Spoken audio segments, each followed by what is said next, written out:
السلام عليكم ورحمة الله وبركاته. الحمد لله والصلاة والسلام على رسول الله أما بعد. அன்பார்ந்த சகோதர சகோதரிகளே, இன்று உங்களை நாம் தராவிஹ் சிந்தனையூடாக சந்திப்பதில் பெரும் மகிழ்ச்சி அடைகின்றோம். இன்று சூரத்து அன்னூர் என்று அழைக்கப்படும் மிக அருமையான பல்வேறு விதமான சட்டதிட்டங்களை உள்ளடக்கிய, பல்வேறு சமூக ஒழுக்கங்களை உள்ளடக்கிய ஒரு சூறாவிலே இடம்பெறக்கூடிய ஒரு முக்கியமான ஒரு விடயத்தை நாங்கள் பார்க்க போகிறோம். அதுவே அல்லாஹ் சுப்ஹானஹு தஆலா ஆயிஷா ரலியல்லாஹு அன்ஹா அவர்கள் மீது சொல்லப்பட்ட அவதூறை பற்றி அல்லாஹ் தஆலா சொல்கிறார். அது மிக விரிவான ஒரு சம்பவம். அதை நாங்கள் இன்ஷா அல்லாஹ் வேறொரு நேரத்தில் முழுமையாக பார்க்கலாம். அதை பற்றி அல்லாஹ் தஆலா அவர்களை நிரபராதியாக்கி பரிசுத்தவாக்கி, அவர்கள் எந்த விதமான குற்றமும் மற்றவர்கள், இந்த அவதூறுக்கு சம்பந்தமற்றவர்கள், விபச்சார குற்றம் அவர்கள் மீது சுமத்தப்பட்டது ஒரு பாரிய தவறு என்பதை தெளிவுபடுத்தி பல வசனங்களை அல்லாஹ் சுப்ஹானஹு தஆலா சூரத்து நூரிலே இறக்கியிருக்கிறார்.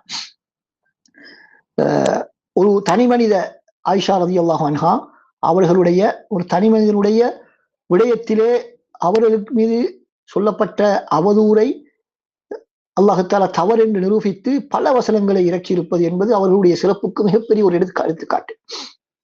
அவர்கள் ஒரு சாதாரண ஒருவர் அல்ல. ஆயிஷா ரலியல்லாஹு அன்ஹா அவர்கள் ஒரு சாதாரண ஒருவர் அல்ல. அவர் மீது முன்வைக்கப்பட்ட குற்றச்சாட்டு, சொல்லப்பட்ட அவதூறு என்பதும் ஒரு சாதாரண ஒரு விடயம் அல்ல என்பதை இது எங்களுக்கு மிக தெளிவாக உணர்த்துகின்றது. வெறுமனே பல வசனங்கள் இறங்குவது என்பது, அந்த வசனத்தினுடைய கருத்துக்களை நாங்கள் படிக்கக்கூடிய நேரத்தில் உண்மையிலேயே அதனை சிந்திக்கும் பொழுது உண்மையிலே கண்ணீர் வராமல் இருக்க முடியாது. அப்படி அருமையான பல விடயங்களை அல்லாஹ் சுப்ஹானஹு தஆலா சொல்கிறார். அதிலே ஒரு விடயம், பல விடயங்கள் இருக்கின்றன. நான் முக்கியமான எனது மனதை தொட்ட சில விடயங்களை மாத்திரம் உங்களோடு பகிர்ந்து கொள்கிறேன். மிகவும் தொட்ட விடயம். அல்லாஹ் தஆலா சொல்கிறான், லௌலா இத் சமிஅதுமூஹு வன்னல் முஃமினூன வல் முஃமினாத்து பிஅன்ஃபுஸிஹிம் கைரா. அந்த விடயத்தை, அதாவது ஆயிஷா ரலியல்லாஹு அன்ஹா அவர்கள் மீது சொல்லப்பட்ட அவதூறை நீங்கள் கேட்ட பொழுது முஃமினான ஆண்களும் பெண்களும் தம்மை பற்றி நல்ல விடயத்தை எண்ணிருக்க கூடாதா? முஃமின்கள் ஒவ்வொருவரும் அவர்களுக்கிடையிலே நல்லெண்ணம் வைக்க வேண்டும். வன்னல் முஃமினூன வல் முஃமினாத்து பிஅன்ஃபுஸிஹிம் கைரா. முஃமின்களில் ஆண்களும் பெண்களும் தம்மை பற்றி நல்லெண்ணம் வைக்க கூடாதா என்று அல்லாஹ் தஆலா கேட்கின்றார். நல்லெண்ணம் வைத்து என்ன சொல்லி இருக்க வேண்டும்? ஆயிஷா நாயகி இவ்வாறு ஒரு தவறை செய்து விட்டார்கள் என்ற ஒரு தகவல் வந்த உடனே நாங்கள் என்ன செய்திருக்க வேண்டும்? அல்லாஹ் தஆலா சொல்கிறான், வகாலு ஹாதா இஃப்கும் முபீன். அவரை பற்றி நல்லெண்ணம் வைத்து இது ஒரு பெரிய ஒரு இட்டுக்கட்டாகத்தான் இருக்க வேண்டும் என்று சொல்லி இருக்க வேண்டும் என்று அல்லாஹ் தஆலா சொல்கிறார். சுப்ஹானல்லாஹ். எனவே எங்களுடைய சமுதாயத்தில் இருக்கக்கூடிய நல்ல மக்களை பற்றி ஏதாவது ஒரு தவறான ஒரு கருத்து சொல்லப்பட்டால் உடனடியாக நாங்கள் என்ன செய்யக்கூடாது? அதை பகிரங்கப்படுத்தி அவரை மானகங்கப்படுத்தி அதனை அம்பலப்படுத்தி பகிரங்கப்படுத்தி அவருடைய மானத்தை வாங்கிவிடக்கூடாது. மாற்றமாக நாங்கள் அவர்களை பற்றி நல்லெண்ணம் நினைத்து இது பொய்யாகத்தான் இருக்கும், யாரோ ஒரு பொறாமைக்காரர் அவர் மீது தவறாக ஒரு விடயத்தை இட்டு கட்டிவிட்டார் என்றுதான் நாங்கள் நினைக்க வேண்டும் என்பதை இதிலிருந்து நாங்கள் புரிந்து கொள்வோம். அதாவது நாங்கள் இன்று நடப்பதற்கு சரியாக ஒப்போசிட்டாக அல்லாஹ் தஆலா சொல்கிறார். நாங்கள் என்ன செய்கிறோம்? ஒரு சிறு விடயம் கிடைத்து விட்டாலே அதனை ஊதி பெருப்பித்து பெரும் பூதாகரமாக்கி விடுகின்றோம். ஆனால் அல்லாஹ் தஆலா அதற்கு மாற்றமாக ஒரு பெரிய ஒரு தவறு சொல்லப்பட்டாலும் அதனையும் நாங்கள் ஏற்றுக்கொள்ளாமல் அது ஒரு தவறு என்று நாங்கள் முடிவெடுக்க வேண்டும் அல்லாஹ் தஆலா சொல்கிறார். அடுத்ததாக சொல்லுவதை பாருங்கள்,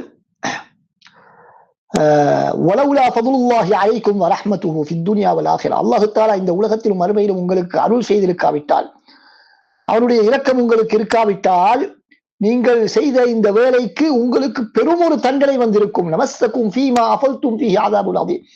ஆயிஷா நாயுடைய விடயத்தில் நீங்கள் செய்த இந்த வேலைக்கு உங்களை ஒரு பெரிய ஒரு தண்டனை பிடித்திருக்கும்.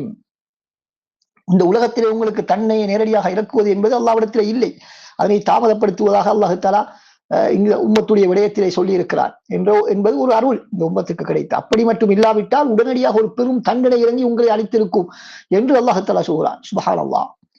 ஆயிஷா நாயகி மீது சொல்லப்பட்ட அந்த அவதூறு என்பது எவ்வளவு ஒரு பெரும் ஒரு தவறாக இருந்தால் அல்லாஹ் தஆலா இப்படி சொல்லியிருப்பார் என்பதை யோசித்து பாருங்கள். எனவே ஆயிஷா நாயகி எவ்வளவு பரிசுத்தமான ஒரு பெண், பக்குவமான ஒரு பெண் என்பதற்கு இது பெரும் ஒரு எடுத்துக்காட்டாக இருக்கிறது. அதைத் தொடர்ந்து அல்லாஹ் தஆலா இன்னும் சொல்கிறான், நீங்கள் உங்களுடைய நாவுகளினால் உங்களுக்கு தெரியாதவற்றை நீங்கள் கூறுகின்றீர்கள். வதஹ்ஸபூனஹு ஹய்யினா, அதனை சர்வசாதாரணமாக நீங்கள் நினைத்துக் கொண்டிருக்கிறீர்கள். வஹுவ இன்தல்லாஹி அஸீம், அது அல்லாஹ்விடத்திலே பெரும் மகத்தான ஒரு விடயம். ஆயிஷா நாயகி மீது சொல்லக்கூடிய நீங்கள் கூறிய அந்த அவதூறு இருக்கிறதே, நீங்கள் சர்வசாதாரணமாக கடந்து போயிருந்தாலும் அது அல்லாஹ்விடத்திலே மிக பாரிய ஒரு விடயம் என்று அல்லாஹ் தஆலா சொல்கிறார். சுப்ஹானல்லாஹ். பாருங்கள், ஆயிஷா நாயகியை பற்றி அல்லாஹ் தஆலா எவ்வளவு ஒரு ஒரு புகழ்ந்து கௌரவப்படுத்துகிறான் என்பதை பாருங்கள். மேலும் அல்லாஹ் தஆலா தொடர்ந்து என்ன சொல்கிறான், நீங்கள் அதனை கேட்டவுடன் என்ன சொல்லி இருக்க வேண்டும், குல்தும் மா யகூனு லனா அன் நதகல்லமு பிஹா, இதை பற்றி நாங்கள் வாய் திறக்க கூடாது என்றல்லவா நீங்கள் சொல்லி இருக்க வேண்டும். சுப்ஹானக ஹாதா புஹ்தானுல் அஸீம், இதை பற்றி நாங்கள் வாய் திறக்க கூடாது, அல்லாஹ் நீயே மகத்தானவன், பரிசுத்தமானவன், இது மிக பெரும் அவதூறு என்று நீங்கள் சொல்லி இருக்க வேண்டும் என்று அல்லாஹ் தஆலா சொல்கிறார்.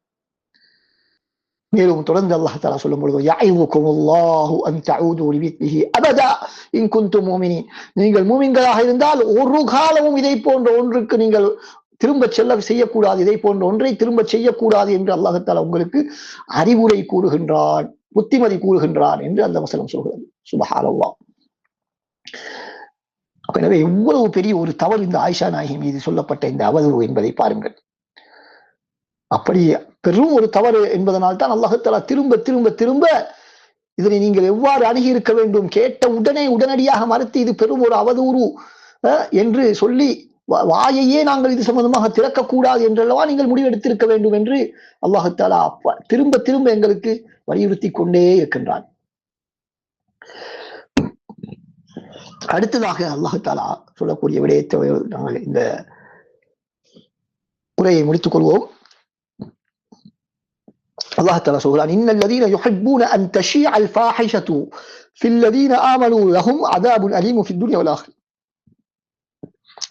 மூமினான மக்களுக்கு மத்தியிலே மானக்கேடான விடயங்கள் பரவுவதை விரும்பக்கூடியவர்கள் இருக்கிறார்களே, அவர்களுக்கு லஹும் அஸாபுன் அலீம் ஃபித் துன்யா வல் ஆখিরাহ, இந்த உலகத்திலும் மறு உலகத்திலும் நோவினை தரக்கூடிய வேதனை இருக்கின்றது என்று அல்லாஹ் தஆலா சொல்கிறார். அன்பார்ந்த சகோதரர்களே, ஆம், உங்களிடத்திலே நிறைய பேரிடத்தில் இருக்கக்கூடிய ஒரு விடயம் என்னவென்றால், சமூகத்தில் ஏதாவது ஒரு தவறு நடந்தால் அதை அங்கும் இங்கும் பேசி மக்களுக்கு மத்தியிலே அதை பரப்புவது. ஆனால் உண்மையான மூமின்கள் இப்படி ஒரு தவறு நடந்துவிட்டால், மானக்கேடான ஒரு விடயம் நடந்துவிட்டால் அதனை மூடி மறைக்க வேண்டும், அதனை ரகசியமாக வைக்க வேண்டும், அம்பலப்படுத்தக்கூடாது. அம்பலப்படுத்துவதனால் அதனால் பாதிக்கப்படக்கூடிய பலர் இருக்கின்றார்கள். அந்த ஒரு தனி மனிதன் செய்த தவறுக்காக வேண்டி அந்த தவறை நாங்கள் அம்பலப்படுத்துவதன் மூலமாக அந்த மனிதனுடைய குடும்பம், பிள்ளைகள், கணவன் அல்லது மனைவி அல்லது சகோதர சகோதரிகள், ஏனைய அவருடைய உறவினர்கள் என்று பலரும் பாதிக்கப்படுவார்கள்.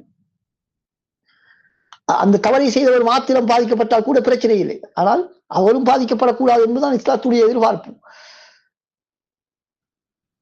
அதே போல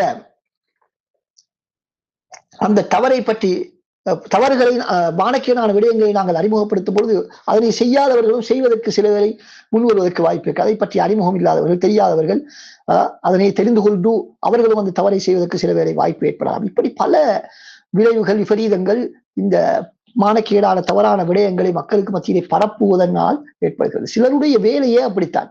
இன்று சோசியல் மீடியாக்கள் வளர்ச்சி அடைந்திருக்கக்கூடிய இந்த காலத்திலே என்ன ஒரு சிறு விடயம் ஒரு ஊரிலே நடந்து விட்டாலும் அதை அம்பலப்படுத்துவதுதான் சிலருடைய தொழிலே. அதுதான் இந்த சமூக வலைத்தளங்களுடைய அல்கோரிதமும் அதற்கு துணையாக இருக்கிறது. மக்களுக்கு மத்தியிலே இந்த சர்ச்சையை ஏற்படுத்தக்கூடிய, மக்களுடைய குறைகளை பேசக்கூடிய அந்த வீடியோக்கள் மிக பரவலாக, அவசரமாக மக்களுக்கு மத்தியிலே பரவும்.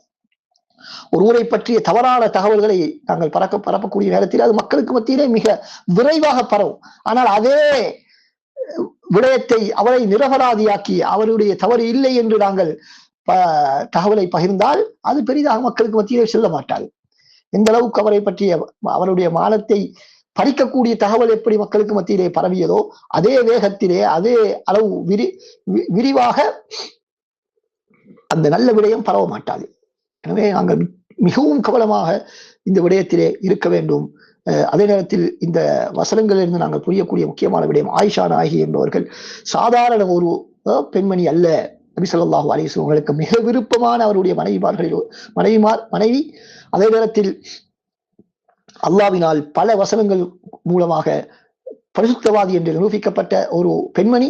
எனவே அந்த பெண்மணியைத்தான் இன்று சில இந்த ஷியாக்கள் என்று சொல்லக்கூடியவர்கள் அவர் ஒரு சாரார் அல்லது ஒரு சாரார் அவரை விபச்சாரி என்று நாவு கூசாமல் சொல்லிக் கொண்டிருக்கிறார்கள் என்பதை நாங்கள் சிந்திக்கக்கூடிய நேரத்திலே இவர்கள் எப்படிப்பட்ட அயோக்கியர்களாக இருப்பார்கள் என்பதை நாங்கள் புரிந்து கொள்ள முடியும். எனவே வல்லவர் அல்லாஹ் சுப்ஹானஹு வ தஆலா இப்படியான வழிகேடுகளிலிருந்து நம்மை பாதுகாத்து அல் குர்ஆனுடைய இந்த வசனங்களை நாங்கள் சிந்தித்து ரசூலுல்லாஹ்வுடைய அந்த மனைவிமாருடைய விடயத்திலே நாங்கள் மிக கவனமாக இருப்போம். சஹாபாக்களுடைய விடயத்திலே நாங்கள் மிக கவனமாக இருக்க வேண்டும். அதே நேரத்தில் இதிலிருந்து நாங்கள் பெறக்கூடிய முக்கியமான படிப்பினை எங்களுடைய சமூகத்திலும் இது போன்ற அவதூறுகள் ஒருவரை பற்றிய தவறான கருத்துக்கள் பரப்பப்படக்கூடிய நேரத்திலே நாங்கள் மிகவும் விழிப்பாக இருந்து அவற்றிலே நாங்கள் பங்கெடுத்து நாங்களும் பாவிகளாகி அந்த பாவத்தை மக்களுக்கு மத்தியிலே பரப்பி அந்த குடும்பத்தினுடைய ஒரு முஸ்லிம் சகோதர சகோதரியுடைய மானத்தை பறித்து விடாமல் மிக கவனமாக நாங்கள் சமூகத்திலே வாழ வேண்டும். வல்லவன் அல்லாஹ் சுப்ஹானஹு வ தஆலா அப்படியாக பக்குவத்தோடு ஒழுக்கத்தோடு மற்றவருடைய மானத்தோடு விளையாடாமல் நல்ல பண்போடு வாழக்கூடிய மக்களாக நம் அனைவரை வாக்கியர்வாளாக. அஸ்ஸலாமு அலைக்கும் வரஹ்மத்துல்லாஹி வபரகாத்துஹு.